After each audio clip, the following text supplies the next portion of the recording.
I want to welcome everybody back to PMC's One Day Law School. This next panel is going to be wonderful. I want to thank Cherri Gregg, who's a big supporter of PMC, but I'm a big fan of Cherri's. She's an attorney, she's a journalist, she's a reporter, she's remarkable. So thank you very much for joining us, and I leave it to you. Good afternoon, everyone, and thank you so much to Debbie and to the Pennsylvanians for Modern Courts for organizing this day of learning and for including me in it. I wish when I first started being a journalist that I could have attended the one-day law school for journalists, because you shouldn't have to go to law school to be able to cover high-profile cases. And you're going to hear from a wonderful panel today, including judges, attorneys, folks who work with the courts, journalists, that will hopefully drop some pearls of wisdom for you. I wanted to quickly share my first experience covering a high-profile case. Because of my experience as an attorney, that very first experience was while I was an intern at NBC 10. I was sent to monitor the murder trial for Philadelphia Police Sergeant Stephen Bendesky. He was killed while trying to apprehend 3 men who had robbed a bank wearing the clothing typically worn by Muslim women. I remember being in the CJC, sitting on the front row behind the attorneys, pulling out my cell phone and getting a tap on the shoulder by the bailiff. I was told I would have to leave the court if I did it again. And there were many experiences as a journalist that being an attorney did not teach me. And I learned many of these things the hard way. So hopefully today you'll get some of those tips so you don't make some of the mistakes that I did as a young journalist. But I'll tell you, every time I had to cover a case, my contacts got more extensive. I learned who to call.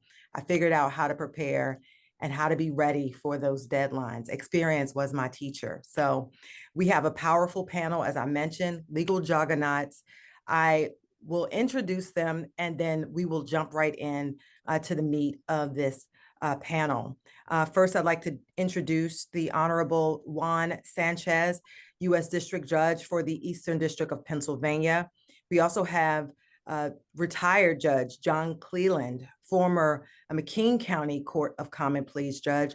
Welcome. We have Stacey Witalec, Press Secretary and Director of Communication for the AOPC. We have Robert Mongeluzzi, partner at Saltz, Mongeluzzi and Bendesky. We have Bill Costopoulos, Senior Counsel at Saxton and Stump. We have Leita Walker, partner at Ballard, Spahr. Emilie Lounsberry, longtime journalist, turned journalism professor at the College of New Jersey. Welcome to this panel. I'm so excited to have this conversation with you.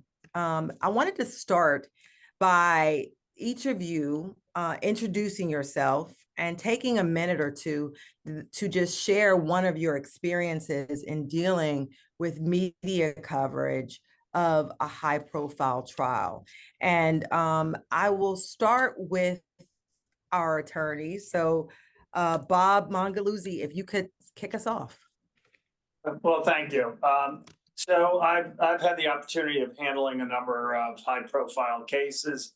I was involved in the Tropicana collapse, the Surfside collapse in Miami that killed 98, the Raphael Robb civil murder trial in Philadelphia, and the Salvation Army collapse trial in Philadelphia.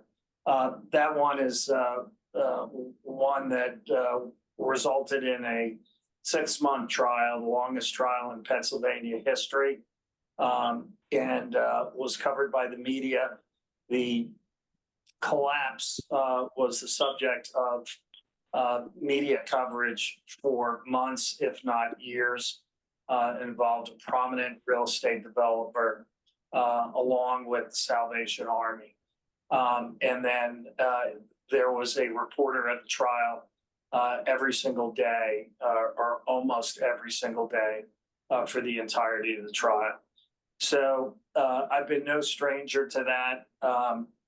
some things that I would offer as pieces of advice. I think it's important to speak to an attorney beforehand if you're going to be covering a trial, either on or off the record, in terms of what the case is really about. Because your general knowledge of what a case is about may not exactly be accurate. So there have been a couple of reporters who have done that over the years. Did that with Joe Slobodian before there was a trial and before there was a gag order that was issued in place. And I think that really helped clarify what the case was really going to be about, and helped him as he reported on the trial on almost a daily basis. So let me pass it on. One quick follow-up to you, Bob, is how does your approach to a case change, if at all, when there is a lot of press interest in a case? It really doesn't change. I think it also depends on, at least as I interact with the media, it depends on what branch of the media it is. I've done probably 150 press conferences with electronic media, with TV coverage, and that's a very different experience than, for example, having an interview with a print reporter. On television, I have learned something, which is basically you have a 5 to maybe 10-second soundbite, and if you can't capsulize, if you can't summarize your case in that period of time, it's just not going to be on television. Many lawyers don't know how to do it. They explain too much. They're way too wordy. When Amtrak 188 derailed, and I had a press conference, I started off with these 2 words: speed kills. It said everything you needed to say about why that derailment happened, and that was the lead quote in every TV station that night. And I was able to understand that. That's what they want. It was able to summarize the case. So it's a little different based upon what type of media you're dealing with and what the case is about. Thank you very much.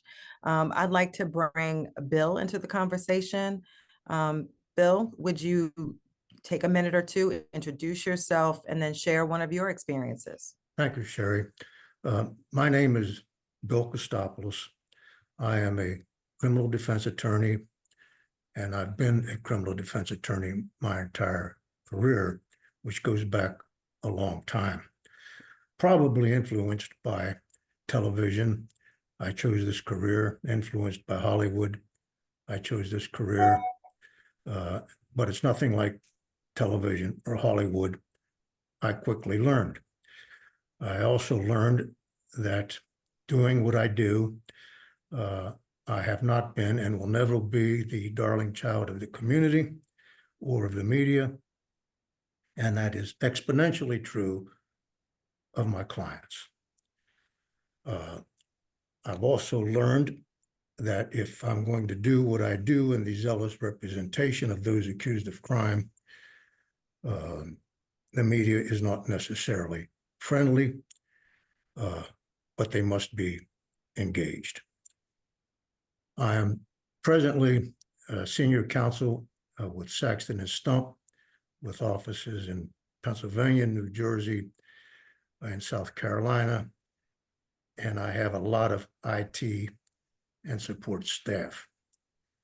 But when you do a perp walk with a client or attend a hearing with a client that's a high-profile case, and you are surrounded by the paparazzi with their cameras, microphones, and phalanx of scriveners, journalists, and you're surrounded, you're alone.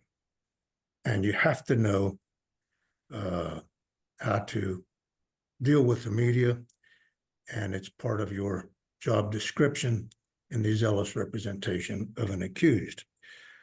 Cherri, you asked for an example where everything I've said up to this point is underscored, and the case was Commonwealth versus J. Smith out of Philadelphia, where a high school principal at a prestigious school, was charged with murdering a teacher, leaving her nude body in a disgraced position in the trunk of her car in the fetal position. He was also charged with the murder of her two small children, ages 10 and 8, who have not been found to this date. I can tell you it was not a friendly environment for Dr. J. Smith. Emilie Lounsberry, who was on this panel, was working for the Philadelphia Inquirer at the time, pretty much covered it gavel to gavel. And it was an assignment. It was a job description to return the calls of journalists who were not necessarily your friends or friendly, and dealing with the media as a general rule. For now, that's who I am, and that's what I do. And we will talk about how and the strategy later in this segment. And I will give some insight to our audience, which is primarily journalists, on what our parameters are and what we can do as lawyers and can't. Thank you. Thank you so much, Bill. Leita, I'd like you to take the floor and, introduce yourself and tell us one of your experiences with a high-profile case. Hi, my name is Leita Walker. I'm at the law firm of Ballard, Spahr, and I'm based in Minneapolis, where within the last 5 or 6 years, we've had a trifecta of very high-profile police killing cases. The first was Mohammed Noor, who was the first on-duty officer in Minneapolis to be charged with murder for murdering a woman named Justine Ruszczyk. So I helped the media obtain maximum access to that case, getting into court, getting copies of exhibits, and it was historic for its time. And then fast forward a couple years later, Derek Chauvin murdered George Floyd. And I also represented a coalition of media in the run-up to trial in that case. And that, of course, occurred during the height of the pandemic. And it was the first criminal case in Minnesota, really the first case at all, where there was gavel-to-gavel, not only camera coverage, but live stream access. And then while George Chauvin was being tried, a police officer named Kimberly Potter meant to tase a suspect and accidentally killed him. And she was tried about a year later.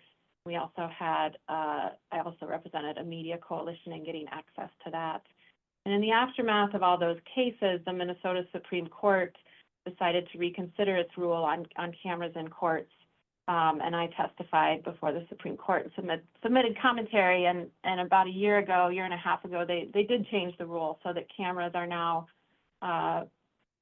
more frequently permitted in Minnesota courts. Not presumptively necessarily, but at least it's a possibility even when the parties do not consent. I know we're going to get into a lot of issues on this, but I guess one thing I would note is in the Derek Chauvin trial, the defendant actually consented to cameras. It was the state, the prosecutor, that objected, which is a strange arrangement, and I can talk a little bit about how that worked out. But I think just to echo what Mr. Mongeluzzi said, what I learned in these 3 cases is that when there is collaboration between journalists and the bench, things work out much better for everyone, as opposed to when it's very adversarial. Things were very adversarial between the press and the bench in the Noor case. In the run-up to the Chauvin case, because everyone understood the gravity of it, the chief judge of the district reached out, and we had a very collaborative relationship that I think led to maximum transparency and maximum public understanding. Which is not to say you always agree on the limitations or how the media is covering things, but being open to those conversations is the way to go. And Leita, a quick follow-up to you. I know you've probably had quite a few cases in your career, but what is the big difference between the way you treat, a high-profile case versus an ordinary case that may not have the press interest?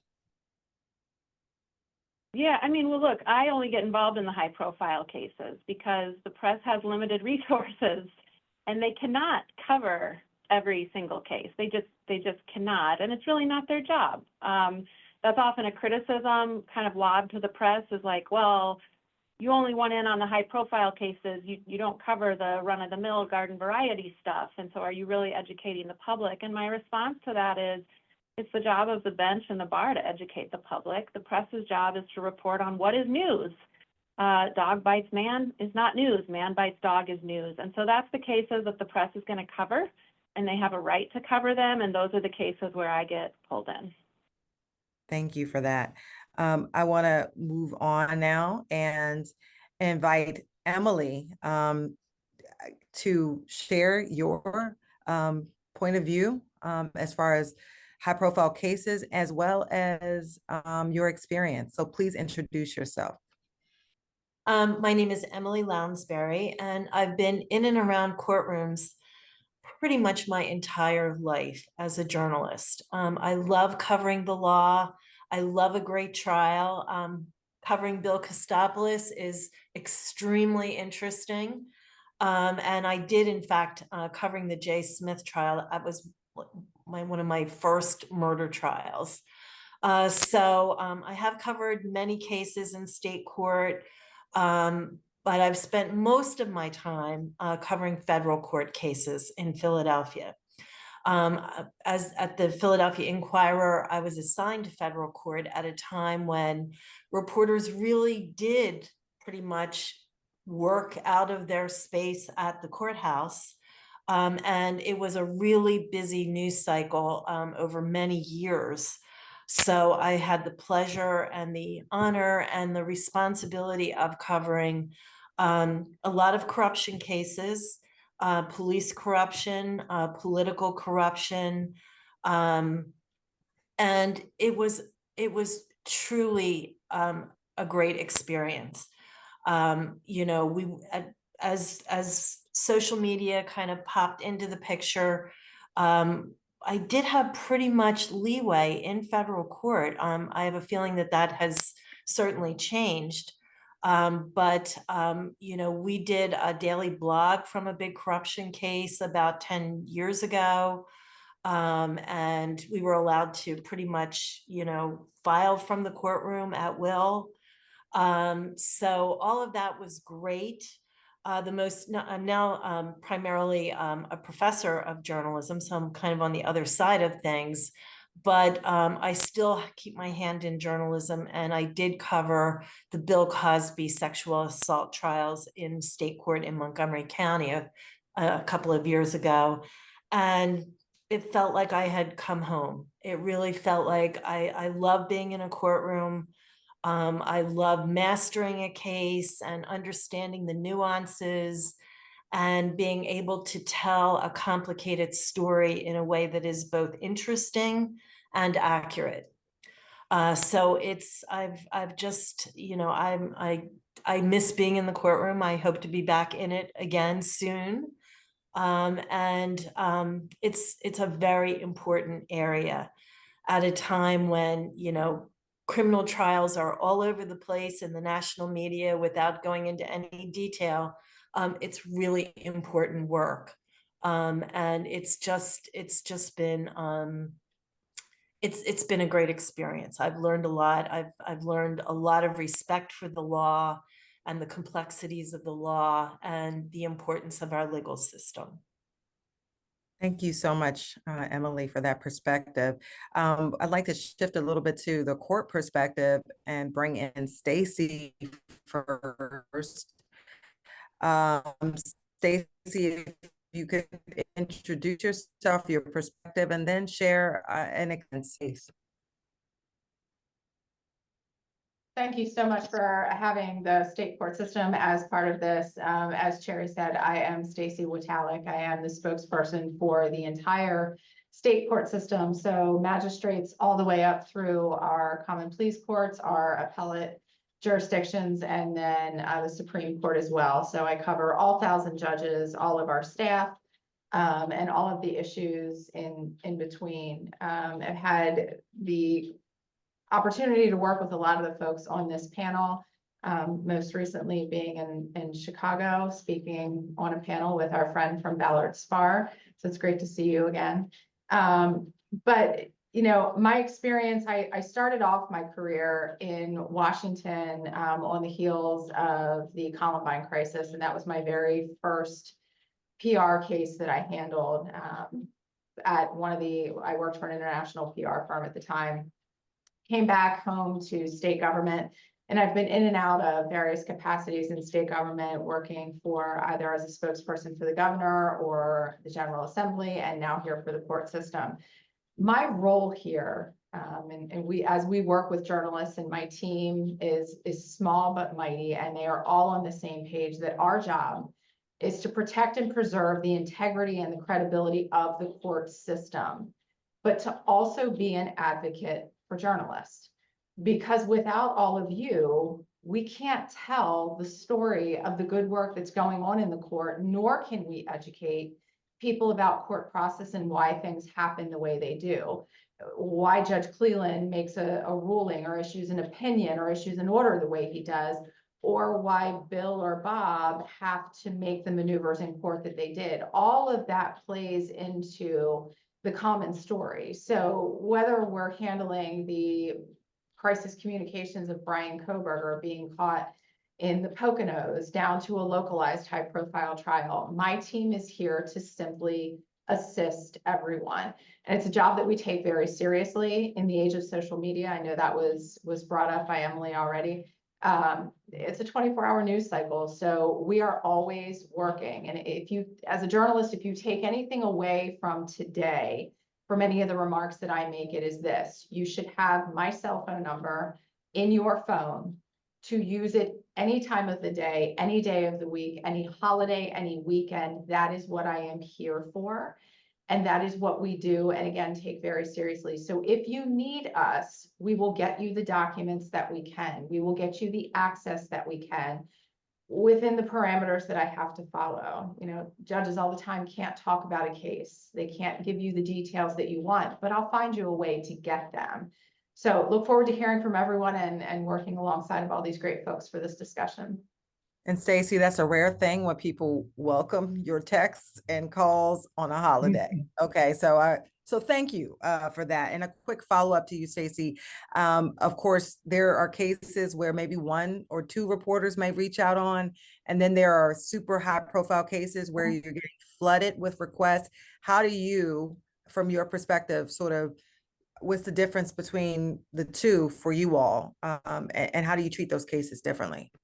Sure. Well, if we have, first and foremost, you will, if you are covering a high profile, whether it's local or whether it's a national or international story, because for me, there is no bad news. I know some of our judges and staff sometimes get a little nervous when media start calling, but for us, any chance I have to talk about the Pennsylvania court system, whether it's a high profile crisis case or not, we handle them all the same. We will reach out to all of you proactively if we can. We will place documents on websites and post them on social media to make it easily accessible for you to get what you want and need in a timely manner. But on site, we will create places where you can do interviews, because in our courthouses, everyone knows Pennsylvania, no cameras in the courtrooms, generally no electronics in courtrooms, and we can't even do interviews in courthouses. So we will always find a way on site to create that safe space for everyone to get the story that we need. But communication, I would say, Cherri, is key. That is what my biggest focus is across the line, versus whether it's a localized high profile or something that's larger, like a Cosby case or Kohberger or Bendesky or any of those, is we need to communicate, and we try to do that very quickly via email, website, social media, and text message. Thank you very much for that, Stacey. We're going to stay in state court, and I want to bring in Judge Cleland. Judge Cleland, if you could just introduce yourself and then share one of your experiences dealing with high-profile case. Well, thank you for the opportunity to participate in this. I'm John Cleland. I have been a trial judge, or was a trial judge, for about 24 years in McKean County, then served a time on the Superior Court of Pennsylvania, retired from there, and then was appointed by the Supreme Court to senior judge status and served until very recently. I've handled quite a few high-profile cases over my years. Probably the most notable were the investigation which I led on behalf of the Supreme Court into the what's so-called Kids for Cash scandal, the judicial corruption scandal in Luzerne County, and then the case of Commonwealth versus Jerry Sandusky. So those were two very significant interactions with the press, but in two very different ways. The Luzerne County case, we were making every effort possible to get as much information as we could about the investigation and the circumstances that gave rise to the crimes involved, including broadcasting all of the hearings, many hearings over PCN. The Sandusky case was a little different situation. There implicated fair trial, free press issues. There were 250 credentialed newspaper reporters and 32 registered television trucks that were involved there. So it involved a considerable amount of planning, coordination, and cooperation, I would say, between the news organizations, the Pennsylvania Association of Broadcasters, Rich Wyckoff, who some of you may know, and Terry Henning from the Newspaper Association, as well as Stacey's office.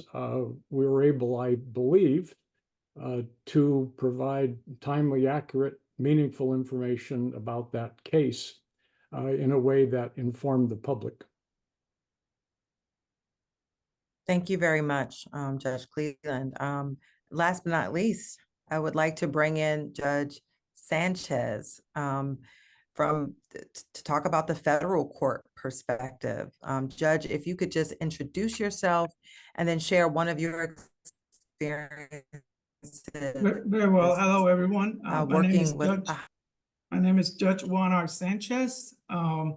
I am a federal judge here in the Eastern District of Pennsylvania, sitting in Philadelphia. I've been a federal judge for approximately more than 20 years now, and a couple of days. I just had my 20th-year anniversary on the federal bench. Before coming onto the federal bench, I was a state judge in Chester County, where I spent approximately 6.5 years. Over the course of my career, I have handled many significant cases, criminal and civil cases. But the one notable case that got a lot of media attention was the case involving the mayor of Allentown, Ed Pulaski. Ed Pulaski was tried for corruption charges stemming from a pay-to-play scheme involving his interest in raising money to fund his career for higher office. So that's my one very significant experience that I had, because there was a lot of demands and attention paid to the case in the Allentown area, and there was a lot of coverage. I will say I had a pretty good experience in addressing a lot of the concerns that the media raised before the trial, during the trial, and after the trial. And that positive experience was such that in discharging the jury at the conclusion of the trial, I pretty much commended the press, because I thought the press did a wonderful job in covering a case that was a matter of serious public interest in the Allentown area and in the general community. And I hope I could share a little bit of that experience with the audience and how we handle the request from the press.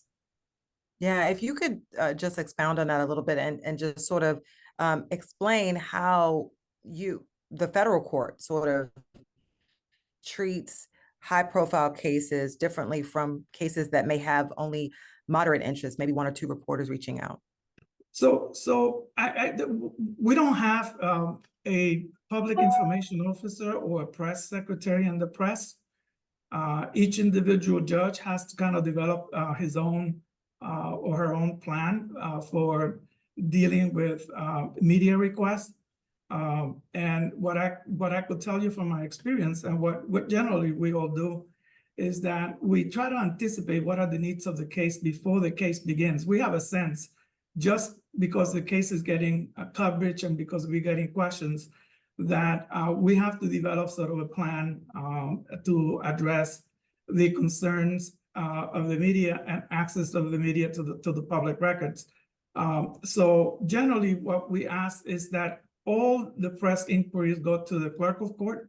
And what I want everybody to know is that we generally meet as a team with the clerk of court to anticipate what are the needs of the case. We also meet with the other agencies that have issues or have the ability to address some of the concerns in terms of security for the court, security for the trial, the U.S. Marshals, the government services agency. We meet and discuss and try to anticipate as many issues before the trial as possible.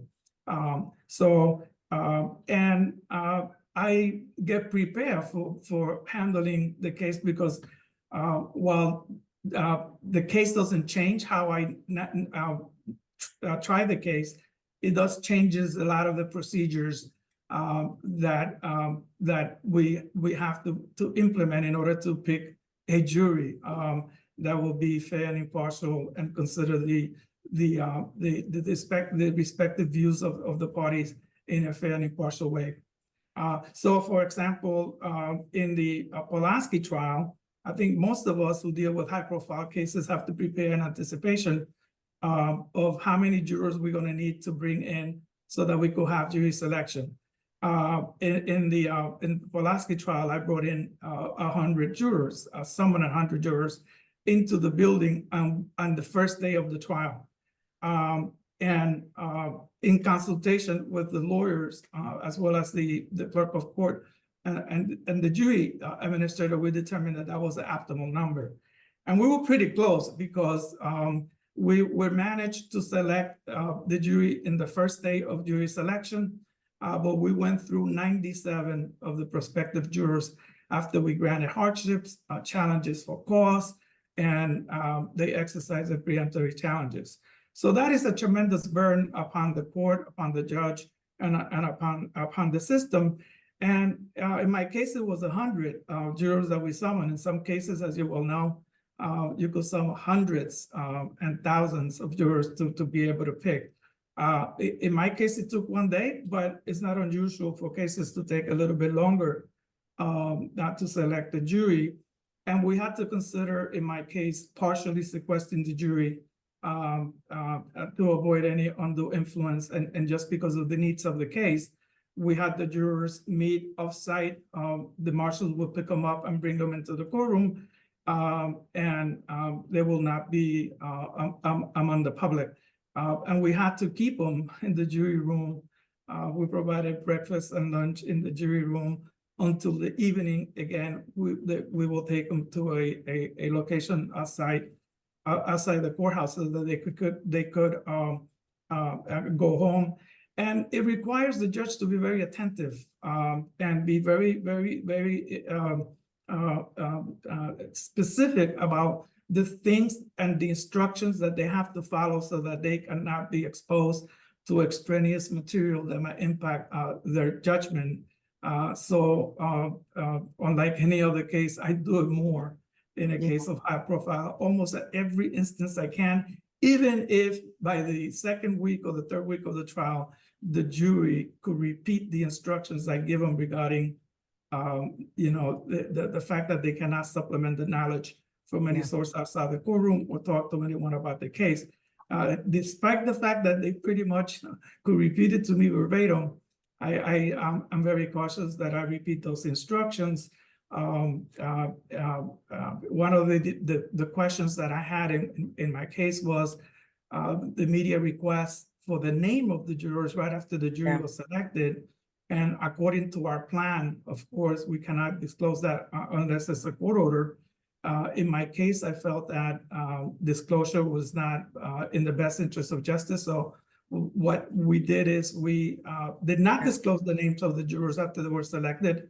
We only referred to them by number, but we gave the press the demographics about the jury, the county the jurors came from, the age of the jurors' age, and also the gender of the jurors.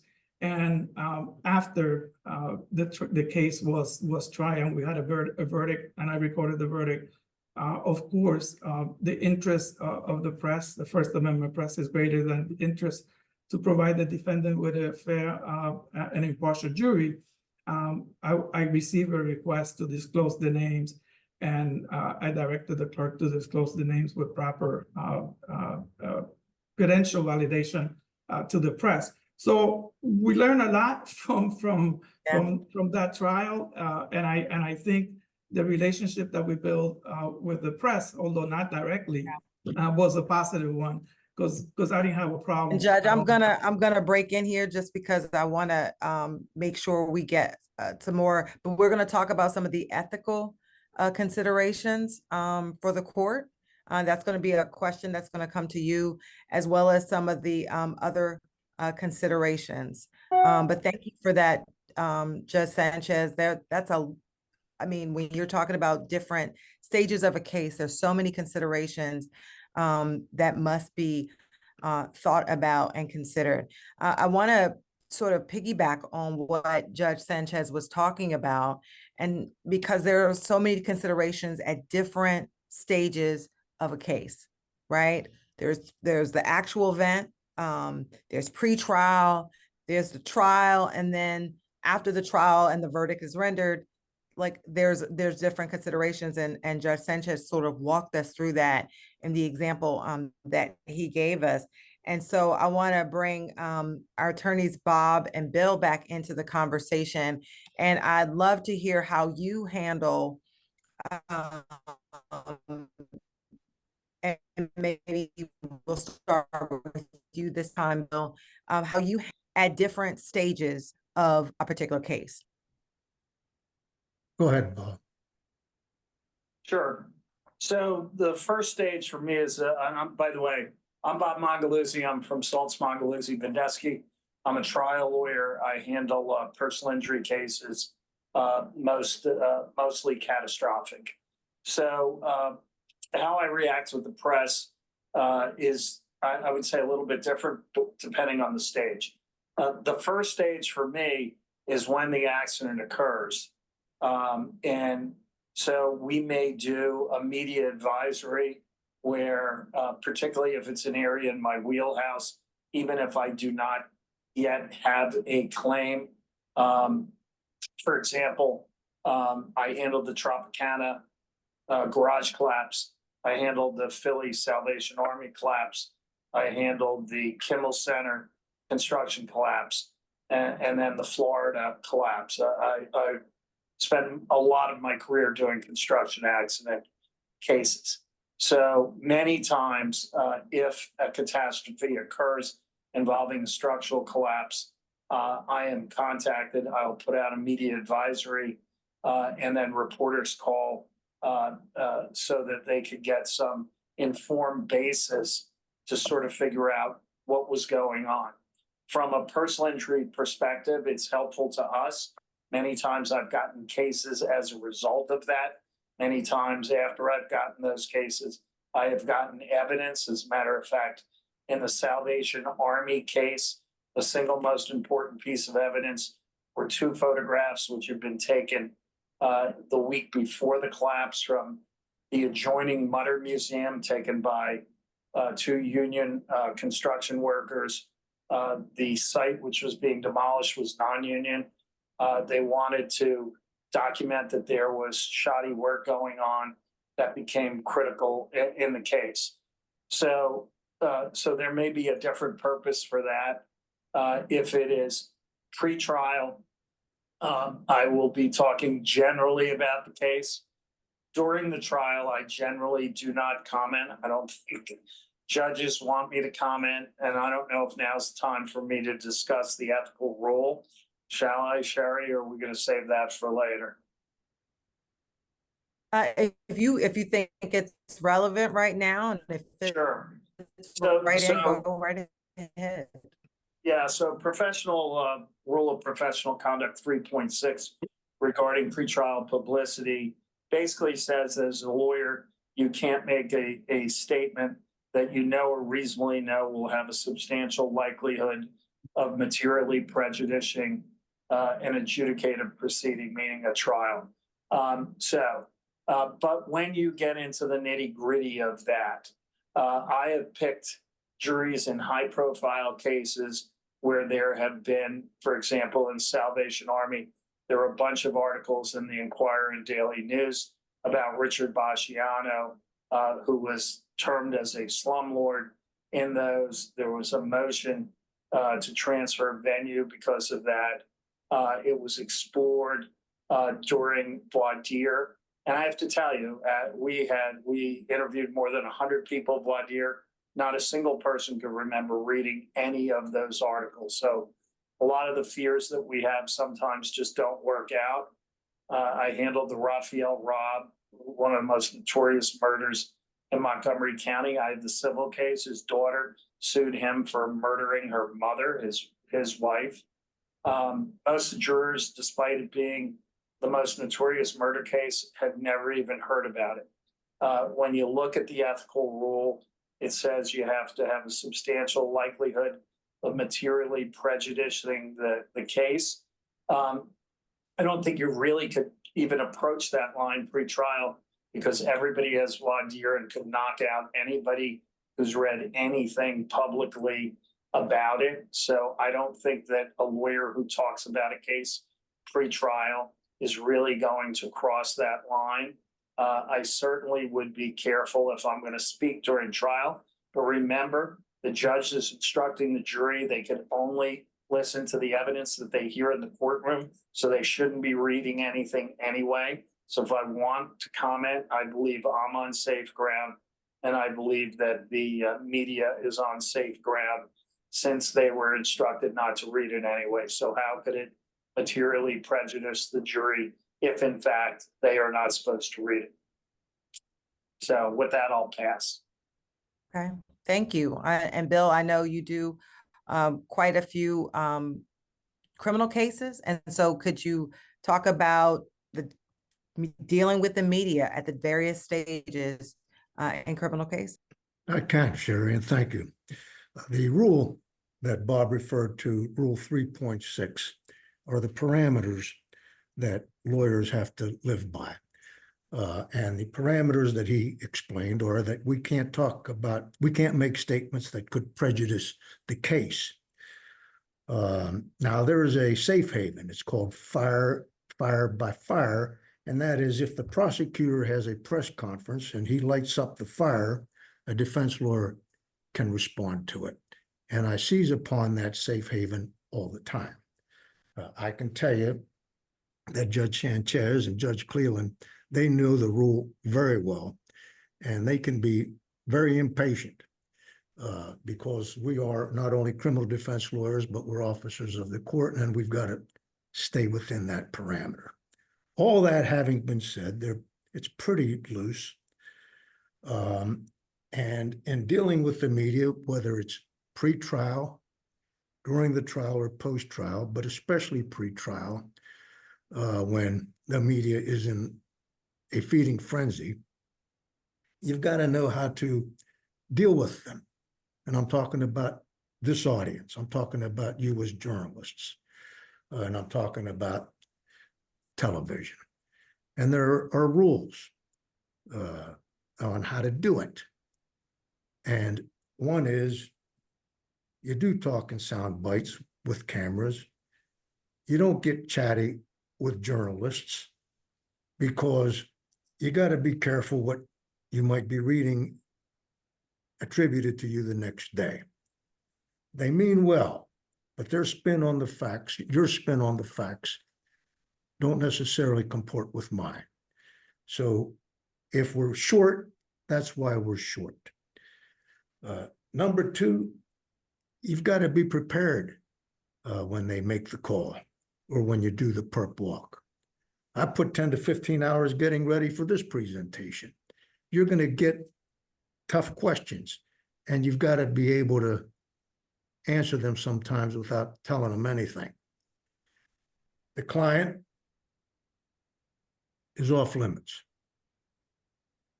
They want to talk to the client. They want to talk to the Jay Smiths of the world. They want to talk to Justice Rolf Larson.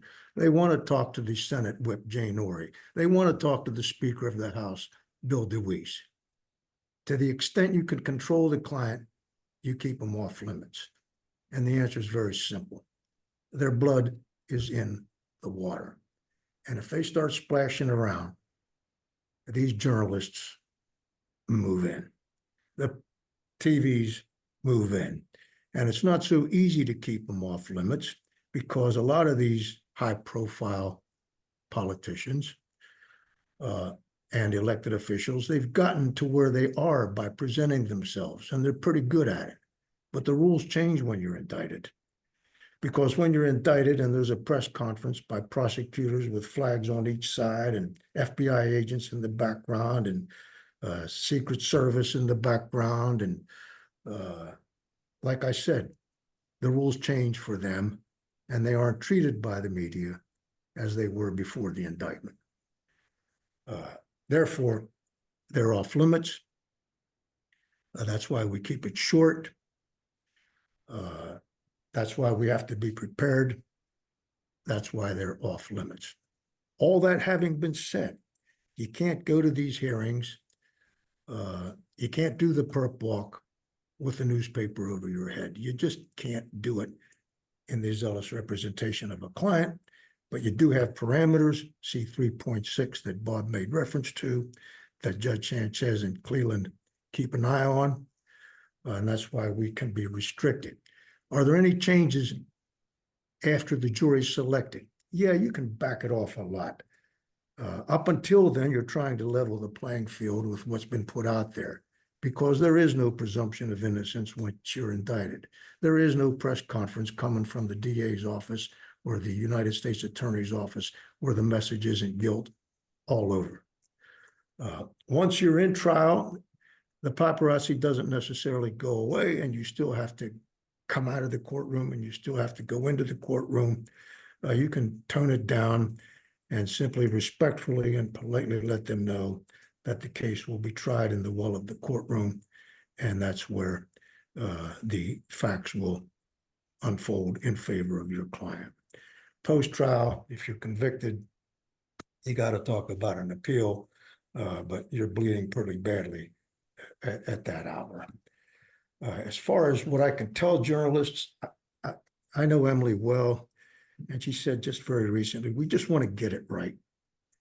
And I truly believe that most of you try to get it right, but try to understand our parameters. And when we deal with you, it can be rewarding, it can be harrowing. The questions we have to deal with: are you going to get the facts right? Are you going to be quoted accurately? Do you understand what we say in context? Will the story be fair? And all of these questions that I ask of myself and of you are never known until the next day. But that having been said, thank you for your time. Yeah, and Bill, quick follow-up to you, just really briefly. Do you ever educate journalists on the law? Because yes, I do. Most are not legal experts, and they want to get it right. Do you educate them on that? Cherri, that's a very fair question, and the answer is yes. When journalists call me, I get back to them, and a lot of these journalists are young. They're right out of college. They majored in communications. They majored in writing. They want to get it right. But like you've pointed out, Cherri, they aren't lawyers. Many of them aren't lawyers. Most of them aren't lawyers, and they just want to get it right. And I tried to guide them through that. Yeah. But in doing so, and in trying to be helpful, I'm media friendly, but I know they aren't my friend. I know where their allegiance is. Their allegiance is to the storyline and the First Amendment. And I just want them to understand that that's not my allegiance. And my allegiance is to the client. And I'm not a judge. I'm certainly not a prosecutor. I don't represent the court system.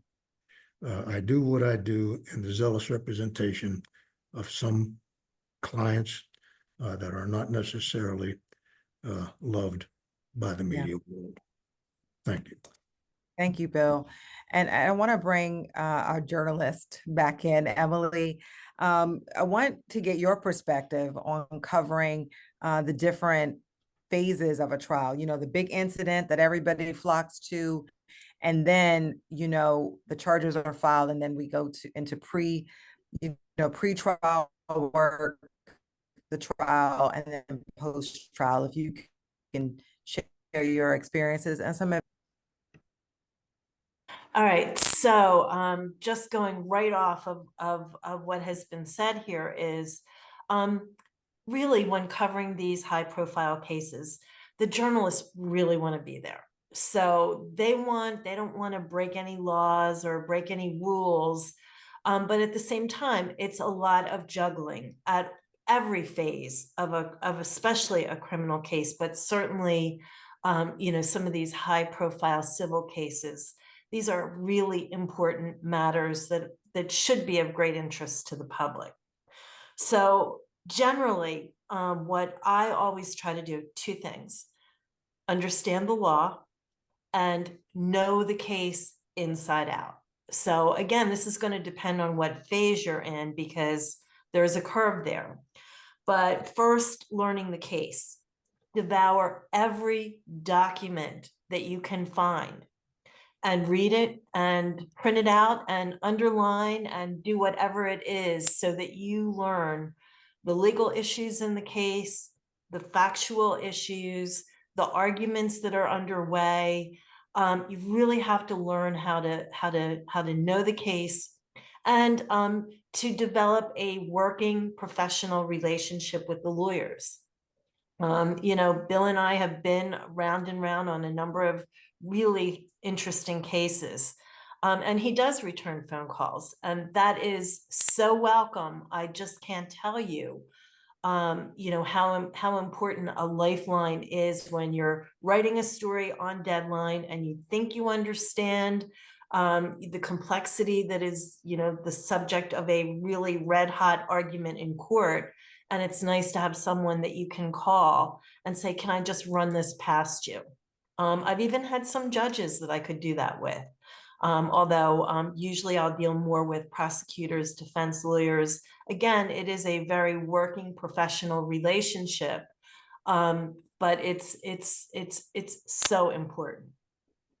And then learning the law, like we're not, for the most part, lawyers.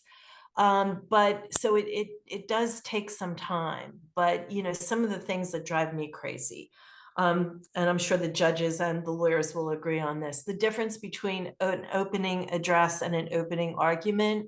There are no opening arguments because they're not allowed, participants are not permitted to argue. So it's an opening statement and opening address.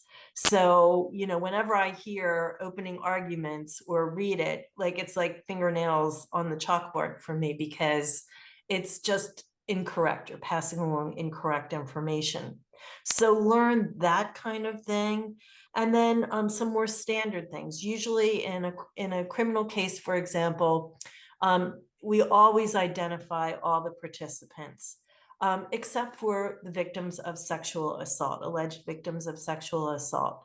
Sometimes victims want to be identified, so that changes it, but you should be aware that, you know, sometimes we just as a profession make those decisions.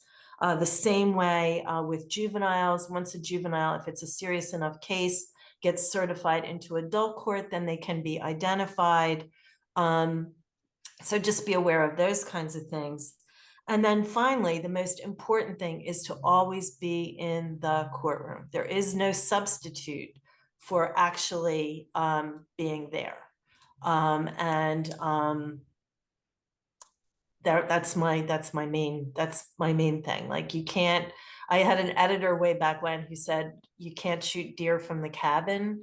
And it's true, you have to be there so that you can bear witness to what is going on. You get so much more from being in the courtroom. Yeah, a quick follow-up to you, Emilie. I mean, the last panel talked a little bit about getting exhibits, getting videos. Any tips on that? And also, got to ask you, I mean, it's a lot of times journalists don't have the privilege of being able to follow a case all the way through. Sometimes they're thrown in, you know, on day 3 or at closing arguments. Any advice when, you know, you're just thrown in the middle of a high profile case because somebody got sick or they were short staffed and you may not have had the opportunity to read every piece of documentation? I mean, that's a really important question. And it's a tough one. I mean, it's definitely like what to do when you get thrown in. You take really good notes, you pay really great attention. I'm a really good note taker, and I always say if I've had enough sleep and enough coffee, but not too much, I can keep up with a court stenographer for a very short period of time. But I save my powers. I save my powers for, you know, the moment of the murder, the moment of the exchange of the alleged bribe, that kind of thing. So yeah, I mean, you have to know how to multitask, really. Yeah, and then the other question that I was asking you was about the exhibits, videos. Any advice for getting your hands on those things? Because they do help your story. Oh, absolutely. And they help tell the story. And that's where Stacey Witalec definitely comes in handy. You know, it's the courtroom staff that pretty much makes them available once they've been usually admitted into evidence, not just introduced. So you do have to wait, but there usually can be an official conduit for those kinds of things where we don't have to be like knocking on the judge's chamber saying, you know, can we please have this exhibit? Usually in federal court, it would be the courtroom deputy, or it could be someone with the U.S. Attorney's Office. You know, so yeah, there just needs to be some way, and you know, it's going to be the official route most of the time. Yeah, thank you for that. I want to bring Stacey in. That was a perfect handoff to Stacey. Your advice for press when covering high profile cases, and I know that judges typically create some processes sometimes and procedures for dealing with exhibits and other things. If you could walk us through some of your advice to them and how journalists could better work with your office, Stacey. Sure. Well, first and foremost is to make sure that if there is a high profile proceeding and you have not gotten an email or a text message from me or someone on my team, somehow you are not on our list and you need to be. So to get in touch with us as quickly as possible if we don't reach out to your media outlet first. Those emails will start flying very quickly from our team, as well as the text messages with where to find documents, where to find us, how to get the information that you need, who to talk to, because I will a lot of times say, look, we can't talk to you about this part of the case, but here's some subject experts that can, because again, all of you need to get the story. And when we do judicial education, the one thing I say to our judges all the time is that couple things, you guys have a job to do and you're going to do it with or without us, and that's fair, and I will fight for that because you have an editor just as much as I have a judge behind me saying either stop what you're doing or you need to get the story. So we've got to find some sort of common ground, and again, that's where our team comes in. So one, the biggest piece is get in touch with us if you haven't heard from us first, and we will tell you where to get the information. And then be patient if you can. I understand that you have editors, you've got, you know, bureau chiefs and all of those things coming at you, wanting you to be first. I have to level that playing field until if you know that you've got something that no one else has, I'm going to help you keep that confidential. If you call me with that question and you are honest with me and you say, I have been working this tip for 3 months now, I've been on this, I'm not going to out you to everyone. I'm not going to blast that information out to the list. I will help you keep that story. But if I have some sort of a document to get out or some sort of piece of info that's relevant to the case that I need to educate everyone, we're going to put that out as a blanket to everyone so that it's free and fair information and everybody's got that level playing field. We're also always going to come to you about courtroom access. We only have so many seats, but I need to make sure that my judge's voice is heard, which means I need you all in the courtroom. So we're going to work with that judge to find out how many seats can I have for press? And I'm always going to be pushing. If they say 5, I'm always going to ask for 8 or 10, because I know you're going to show up and you're going to have a couple of extra people. So we're going to try to work out all of those things. So the biggest thing I would say, Cherri, is keep in contact with us. Watch your emails, watch your text messages, make those requests that are reasonable to me, and I'm going to go above and beyond to get you what you need. And by all means, if I have to tell you no, that you can't have something for some reason, and the next thing you tell me is that you're going to call the News Media Association and get Melissa and Paula, trust me, I'll call them with you. We work closely with Melissa and Paula to try to help you get what you need along with our attorneys, because even if the answer is no from me, sometimes there's another way to get it. So cooperation and understanding go a long way, which is to get you the story you're looking for. Thank you very much. And somebody thanked you in the question. So said that was great advice that has been given thus far this morning. And I want to, if you have questions, you can put them in the Q&A and we'll try our best to work them in. And so I want to go back to the court. And this time I want to start with Judge Sanchez at federal court. And you touched on this, Judge, in sort of talking about some of the ethical considerations that you as a judge have to deal with when you are talking about speaking to the press or maintaining relationships with the media. Can you talk about some of the challenges that judges are dealing with? And do you have any suggestions for journalists on how to respectfully cover a trial, taking those ethical considerations into account?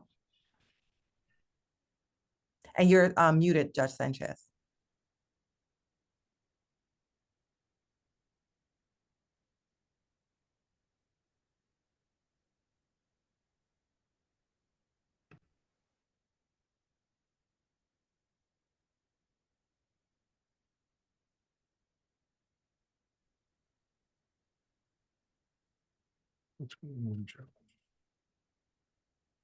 Okay, and if we'll go ahead and while Judge Sanchez gets with the unmute, we'll go to you, Judge Cleland, about that topic. And can you talk about some of the ethical considerations that judges have to deal with when maintaining relationships with media, and give some advice to journalists on how to respectfully cover a trial while taking those considerations into account?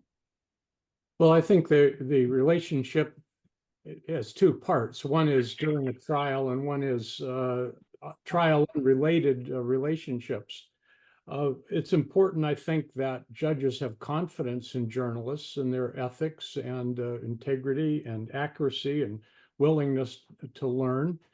So to the extent that you can make yourself acquainted with a judge in some non-court environment, so much the better. In a trial, of course, I think the judge does not speak to reporters at all about anything related to the substance of the case. There may be administrative issues. I think that we've already touched on that. The judges should be talking to press or press representatives about handling the administrative issues associated with a high-profile case. But in some ways, the judge can anticipate questions that are going to come up. In the Bendesky case, for example, Stacey's office set up a website with a feed that answered questions that we anticipated were going to be asked. What is a grand jury? What is an indictment? What's an investigative grand jury? Those kind of questions that might be asked a judge are pretty routine things that can be posted on a website that has some authority from the court system. So But in terms of actually speaking to judges or me speaking to members of the press about a case, I wouldn't do that. And quick follow-up. I'm back on. Oh, I'm sorry. Oh, Judge Sanchez, yes. Yes, so I agree with Judge Cleland. As you well know, the Code of Judicial Conduct prohibits judges from commenting on pending and impending cases. So we cannot directly comment on a case. And even in the areas where we could speak, we have to be very cautious and very careful in what we say, even if it involves administrative or educational programs, because we don't want to be in a position where what we say is misinterpreted and could lead to later on by pro se litigants or the parties in any given case to request that we recuse from the case. Are there any other ethical considerations and just so your advice to a journalist, you know, on how to take some of these considerations into account and to respectfully cover a case? Right. So the main suggestion that I have is that one, you contact the clerk of court. The clerk of court in combination with the judge and the judge's chambers and the judge's staff will work to answer your concerns or any requests that you may have. Believe it or not, we do work on accommodating reasonable requests from the press. And we try to anticipate as much as possible what are the needs for the case and what are the needs from the press to have access to the court proceedings, because I think it is better that we see the press in the courtroom where things are happening than not in the courtroom. And I think Stacey said it very well. Usually the press wants information yesterday. It's always now, I need the information now. We don't respond as quickly as the press might want us to respond. And that's simply because, for example, any given request, we have to consider whether they are asking us to bend or break a rule that I have no control over. Like the judicial conference policy against having cameras and broadcasting and televising and filming and audio taping and recording court proceedings is prohibited. That's something that I cannot bend. As well as rules of criminal procedure that prohibit the same, and our local rules not only require the same, but also our local rules require lawyers to comply with Rules 3.6. So those things I cannot change. So it takes time for the relevant parties to speak to me indirectly to address those concerns. But usually I will address them. It may not be immediately, but they will be addressed.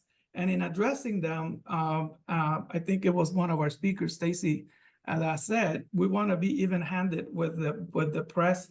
And once one person has the information, one member of the press has the information, everybody has the information, so that there is no advantage over one reporter over other, because we tend to be, we try to be fair, and we recognize and respect the right of the press to be present, because we want accurate information in the public domain, and we want the citizens, even those who are not attending, to have accurate information about the case. I think that those interests of the press align with the interests of the court in making sure that we give the parties before us a fair trial. And there's always two sides with different interests and different competing interests. And our job as judges is to pretty much be neutral and be fair and allow the press to have access. In terms, and there's no request. For example, in my case, we had a request from the press to have daily transcripts. We accommodated the request, and the press had the daily transcript as well as the lawyers. Of course, they had to pay for it, but they had access.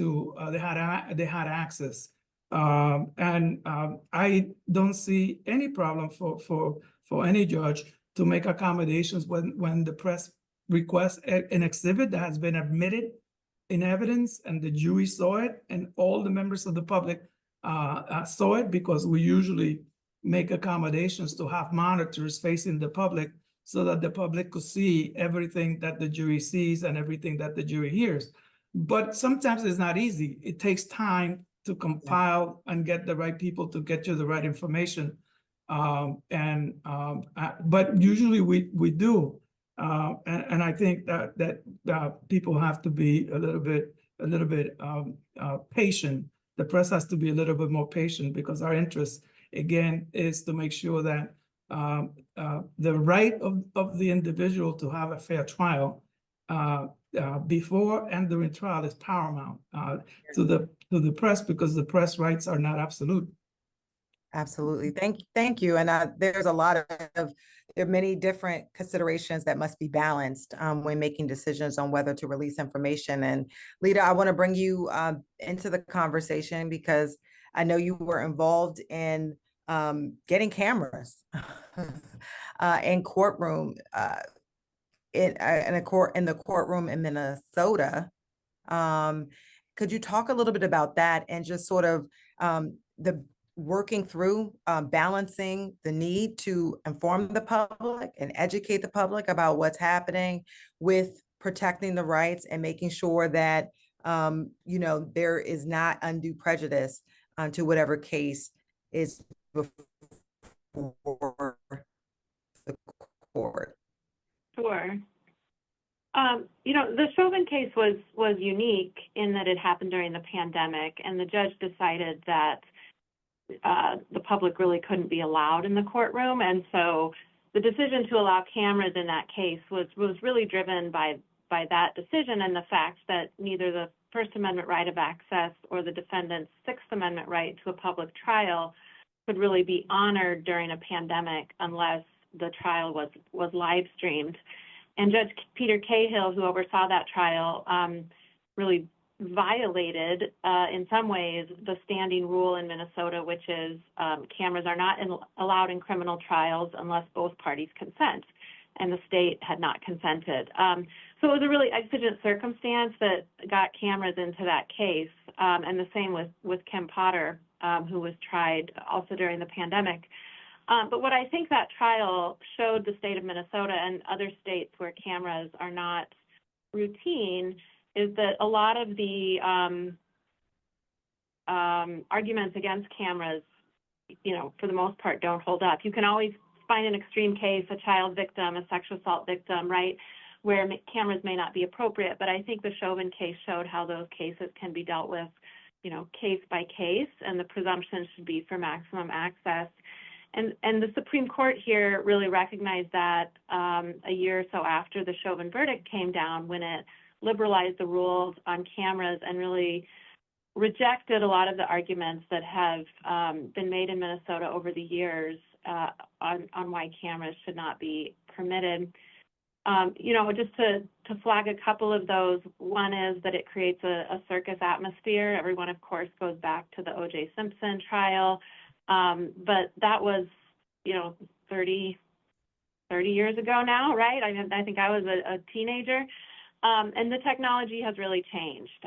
So during the Chauvin case, Court TV provided the pool coverage. The cameras were mounted on the ceiling. They were operated from a separate control room. The microphones on counsel table and the bench were the size of pencil erasers. So it's not a circus like it was in that case. I think there is concern about prejudicing the jury pool, right, especially if there's pretrial coverage. I know someone was talking about this earlier, and I think it's worth noting that in the Chauvin case, one of the biggest cases our country has ever seen, jury selection in the state court happened much more quickly, and they did not exhaust the pool despite the extensive coverage. And I think it was Mr. Mongeluzzi's point again, like, news is so fleeting, and journalists think everyone's reading their stories and remembering them and taking them to heart. But most people, you know, scan the headlines and forget about it and move on, and then the trial's a year later and they remember vague details. But through careful voir dire, you can suss out, you know, whether they're able to fairly decide the case. And the fact of the matter is, in these high-profile cases, there's all this concern about privacy and pretrial prejudice, but in these very high-profile cases, cameras don't bring that much more publicity than already exists. What they do is they give the public a window into the courtroom so they can see it for themselves. But Derek Chauvin's photo was already all over the news, as were the photos of his attorneys, right? As were the photos of all the witnesses, including the children who witnessed George Floyd's murder. All of the testimony was going to be public, right? And the names of the experts who feared harassment, that was all going to be out there, whether that trial was televised or not. And so that is sort of the argument that we took on behalf of the media, is that the incremental harm caused by cameras is essentially de minimis in these cases, and the benefits to the public who truly can't take the day off and come sit in court, right? There are so many barriers to that, including kids and jobs and transportation and disabilities. And I think the Chauvin case showed all of us that given the opportunity to watch a very important case in the history of our country, people will do it. So that's the arguments we made, and they won the day here in Minnesota. I will say there are still recalcitrant judges. We were denied, a client of ours was denied access, camera access to a sentencing on Friday in a double homicide, and the judge said on the record, I have the transcript, she doesn't think the media helps bring transparency to trials. So we haven't won over everyone yet, but we are working on it. And quick follow-up to you, Leita, on this topic, because, I watched that trial. I think, people were doing local reaction stories to that trial and to the verdict. And I just wonder, when you have camera access, does it sort of help reduce some of the public turmoil, some of the anger, some of the angst when people are able to see the justice system working? I mean, I think it does, right? I will tell you that almost every public official who touched that trial came out after it was over and said, I was against cameras in courts and I've changed my mind. And that included Keith Ellison, the Attorney General who led the prosecution. It included the trial judge, Judge Cahill, the chief judge of Hennepin County. It included the head of the public defender's office. They all changed their minds. And, Minneapolis in the spring of 2020 was on fire. And I think we were all, hoping and praying that whatever the verdict, that wasn't going to happen again. Derek Chauvin was convicted. We'll never know what might have happened if he had been acquitted. But I think, I have to believe that letting people see it unfold with their own eyes builds confidence in the system. And I will tell you just one additional point, is that my firm and I are now working to get camera access into federal courts, especially the DC court in the Trump case. And that is a hill to climb in federal court, right? But what I fear is that if judges and the federal court system doesn't catch up, that the technology is there, artificial intelligence is there to create very convincing deep fakes of what's happening inside courtrooms, and they can do it very quickly and very cheaply. And my personal view is if the court wants people to know what's happening, they should make, live streams of their proceedings publicly available on their own website. So that is the check against the fake stuff that almost certainly is going to be coming out, if not already. Yeah. And Judge Sanchez, I want to give you a brief moment to respond to that. Any thoughts?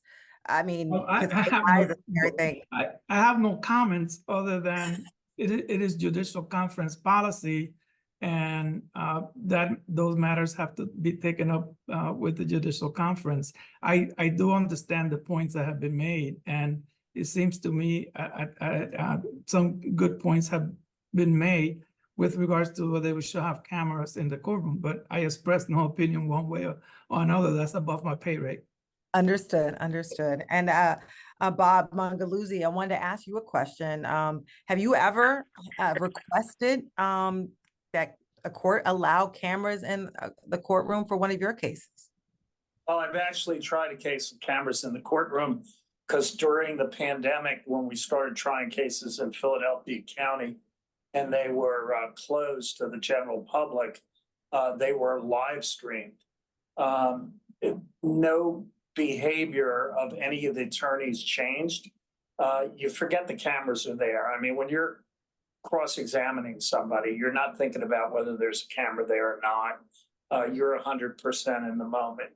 One of the things that it did allow the defendant, the defendant in that case had a shadow jury. So they never told us that, but we figured it out. So they were able to watch this at home. We could tell that they had a shadow jury because if the live stream went down, their paralegal would tell the judge and we would wait until it came back up. So they were obviously getting information from someone who was watching it through live stream.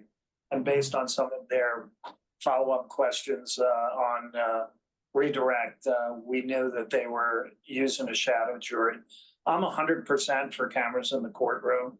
I think if we truly want public access and the courts to truly be open, that we ought to embrace it. And I have not filed a motion to do that. But after the seminar, I think I might. So that might be an issue that should be decided at the appellate level. I'm sure that that the Supremes will weigh in on it, regardless of what route it takes. Yeah, and I want to shift gears a little bit. Thank you for that, Bob. I want to shift gears a little bit and talk about gag orders. And Judge Cleland, I want to ask you the question about gag orders. Have you put one in place before? What were the considerations? Well, I've only done it once that I recall, and it was a situation that Bill Costopoulos mentioned before, where prosecutors, I thought, unfairly inflamed the environment and entered a gag order against the prosecutors and any former prosecutors who had been involved in the case. So yeah, I think they're appropriate. I don't like to do them. As I said, it's the only one I've ever done. But then times they are necessary. My experience has been across the board that lawyers take very seriously the ethical rules about commenting, and the gag orders are generally unnecessary. Yeah. Occasionally a reminder is required, but. Yeah, we only have 10 minutes. I want to read a quick comment from one of the attendees who said, with all due respect, I hear some of the attorneys using paparazzi and journalists interchangeably. The press, whether local or national, broadcast or print, doing legitimate coverage is vastly different from people who are paid only to get sensational photos for trashy publications. Thank you for that comment. Also, there was a question. It said, what observations and advice do the attorneys and judges have regarding press coverage of the Brian Kohberger case? Seems the defendant is getting skewered in the press. How can this defendant get a fair trial anywhere in the country at this point? Can journalists do better at this point? And I don't know if you have been following this case, and so we'll broaden it. But, you know, when press coverage is very sensational, and this sort of goes to a whole subject that I wanted to ask you about before we wrap up. But you know, at what point does it become frustrating or hurtful to a high profile case? At one point does press coverage begin to seep in to the justice that is actually happening in the courtroom? And I'd love for you know, Judge Cleland, if I'll throw that to you and Judge Sanchez, and then I'd like our attorneys to weigh in, and then we'll hear from other folks as well. But just your thoughts, where that line is. That's a very interesting question, and I appreciate what Ms. Lounsberry. And we only have yeah, I'll be very quick. Yeah. The issue, I think, is not so much reporters in the courtroom as it is expert commentators who are not in the courtroom, that lack the feel, the perspective, the setting, the personalities involved that's where the misleading aspects of this frequently come in my experience. Yeah. Just Sanchez, did you want to add anything? Where's the line? And if you could keep it brief because we have less than 5 minutes. No, I agree with Judge Cleland, and I have very little to add other than to say I think we all benefit from having accurate information, not sensational or sensationalize any portions of the trial. Thank you for that. Anybody else want to add something to that line? And Emilie, I know you're an experienced journalist. You've probably seen other coverage where you're just like, I can't believe they wrote that. Any advice on that topic? You're muted. And you're muted. I apologize. Sorry. I have not had enough coffee today, I guess.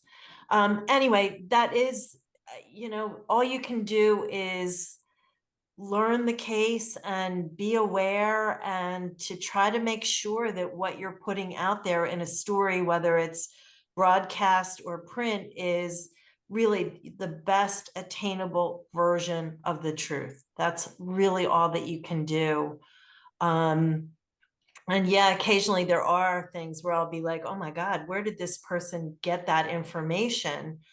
And I'll know that it's wildly off base, but there's nothing that I can do about it. And there's really not much anybody can do about it once it's out there. So, but I do think that having this kind of a presentation is just awesome, not just for the journalists, but for the lawyers and the judges, because it's having this kind of a conversation that can really head off big problems, like just sharing our common, goals and interests are going to really help the system, help the case, hopefully help the people out there who are trying to figure out what these cases are about. If I can add something, when the publicity is so overwhelming, and you mentioned I think his name's Kronenberger, and that was that's the defendant in the Idaho college murders cases. I actually just read a book about it last week, I think written by a former New York Times reporter. The answer to that, if the publicity is so overwhelming, that defense attorney or attorneys are going to file a change of venue. And whether it gets granted or not, obviously within the discretion of the judge. But if it is so overwhelming in that area, they could always move it to another location. And, those cases that we think everybody in the country knows about, it's not really accurate. You could go out to people in the street and 80% of them would never have heard about that case or know anything about it. Yeah. Thank you for that. And as we wrap up, we have just a couple minutes left. I want to just leave everyone with a key piece of advice. If you're a journalist and you want to be the person to cover high profile cases in your newsroom, I would love for each of you to give one piece of advice that they should take before they step foot in a courtroom. And if you are young journalists out here, get your pen and your paper ready and write this down. And we'll start with you, Emilie, and then we'll go to, and then I'll mention the names as we go down towards the end. But since you're the professor, Emilie, if you can give that one piece of advice. Own the case. Even if you get thrown in there, you've got to very quickly learn the alleged facts and just know what you're doing. That's all. It's very simple, whether you're covering a traffic accident or a fire or a big court case. You've got to master the facts and be fair. That's it.